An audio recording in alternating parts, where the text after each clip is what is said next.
요셉이 애굽 왕 바로 앞에 설 때에 30세라. 그가 바로 앞을 떠나 애굽 온 땅을 순찰하니 7해 풍년에 토지 소출이 심히 많은지라. 요셉이 애굽 땅에 있는 그 7년 곡물을 거두어 각 성에 저장하되 각 성읍 주위의 밭의 곡물을 그 성읍 중에 쌓아두매 쌓아둔 곡식이 바다 모래같이 심히 많아 세기를 그쳤으니 그 수가 한이 없음이었더라. 흉년이 들기 전에 요셉에게 두 아들이 나되 곧 온의 제사장 보디베라의 딸 아스낫이 그에게서 낳은지라. 요셉이 그의 장남의 이름을 므낫세라 하였으니 하나님이 내게 내 모든 고난과 내 아버지의 온 집리를 잊어버리게 하셨다. 차남의 이름을 에브라임이라 하였으니 하나님이 나를 내가 수고한 땅에서 번성하게 하셨다. 애굽 땅에 7해 풍년이 그치고 요셉의 말과 같이 7해 흉년이 들기 시작하매 각국에는 기근이 있으나 애굽 온 땅에는 먹을 것이 있더니 애굽 온 땅이 굶주리매 백성이 바로에게 부르짖어 양식을 구하는지라. 바로가 애굽 모든 백성에게 이르되 요셉에게 가서 그가 너희에게 이르는 대로 하라. 온 지면에 기근이 있음에 요셉이 모든 창고를 열고 애굽 백성에게 팔세. 애굽 땅에 기근이 심하며 각국 백성도 양식을 사려고 애굽으로 들어와 요셉에게 이르렀으니 기근이 온 세상에 심함이었더라.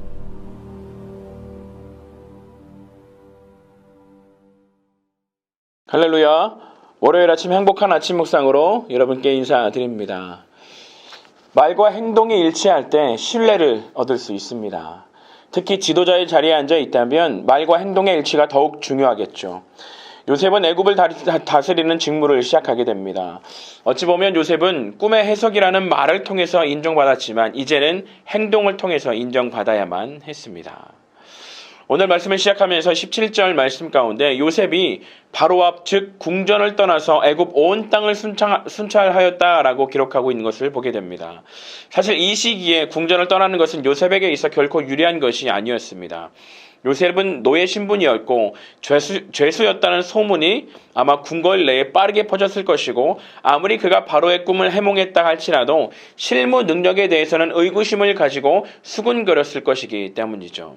그러기 위해서는 요셉은 궁궐 내에 그러한 수군거림을 잠재우고 내실을 다져야 했을지 모릅니다.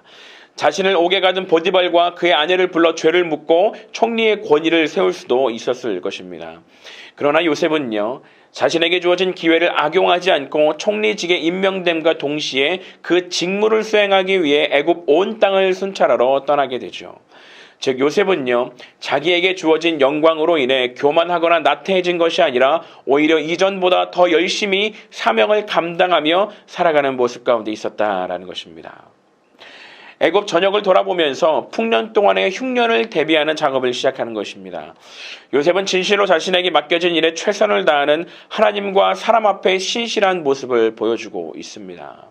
하나님의 사람들에게 필요한 것은 바로 이것이죠. 사람들의 눈치를 살피며 사람들의 비위를 맞추며 인정받으려 하기보다는 하나님을 의식하는 사람이 되어야 될 줄 믿습니다. 자신에게 맡겨진 일과 사명에 최선을 다하는 모습으로 나아가는 것이죠. 하나님께서 요셉에게 맡겨주신 이 일은 7년간의 풍년 동안 곡식을 잘 관리하여 나머지 7년의 큰 흉년을 대비하는 것이었습니다. 요셉은 바로 이 일을 위하여 자신을 총리로 부르셨다는 사실을 알고 있었던 것이죠. 그리고 그 사명을 따르기 위해 그는 행동으로 움직이고 있는 것입니다.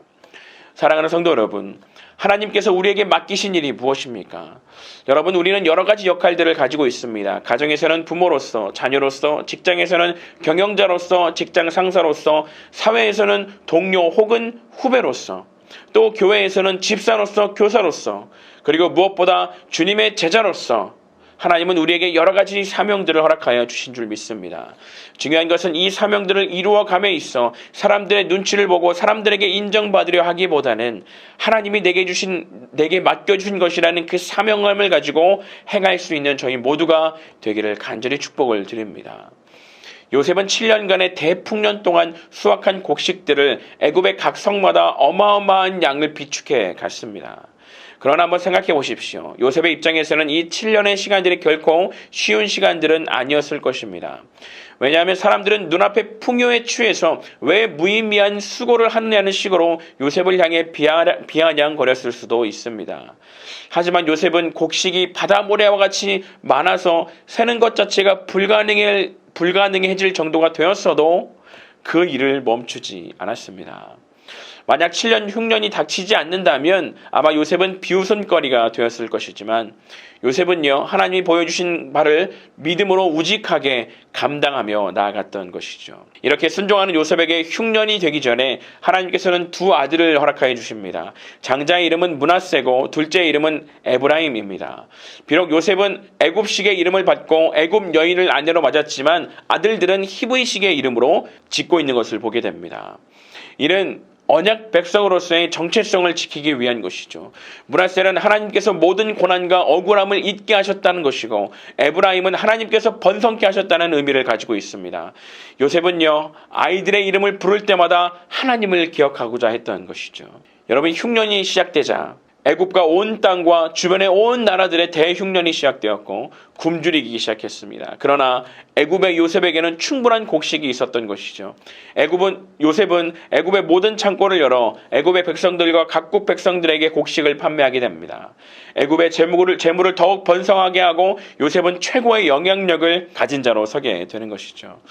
사랑하는 성도 여러분, 하나님의 사랑으로서 세상 가운데도 선한 영향력을 끼치는 자가 되기를 간절히 소망합니다. 그러기 위해서는 우리가 하나님의 사람이라는 분명한 정체성을 가지고 우리에게 주어진 사명들을 성실하고 우직하게 행할 수 있는 사람이 되어야 될 줄 믿습니다. 그리스도인이기 때문에 당하게 되는 부당함과 불이익이 있다 할지라도 그럼에도 불구하고 성실함으로 주의 일을 하게 될 때 우리는 하나님의 사람으로서의 선한 영향력을 세상에 전하는 성도가 될 줄 믿습니다. 오늘도 세상 가운데 그러한 선한 영향력을 끼칠 수 있는 귀한 성도님들 되시기를 예수님의 이름으로 간절히 축원드립니다. 함께 기도하겠습니다. 사랑과 능력의 주님, 세상 속에 하나님의 살아계심을 증거하는 주의 백성이 되게 하여 주옵소서. 때로는 그리스도인으로 살아간다는 것이 세상 속에 온갖 불이익과 시련의 대상이 된다고 할지라도 우직하고 성실하게 참 제자로서의 삶을 살아내므로 선한 영향력을 행하는 저희 모두가 다 되게 하여 주옵소서. 거룩하신 예수님의 이름으로 간절히 기도합니다. 아멘.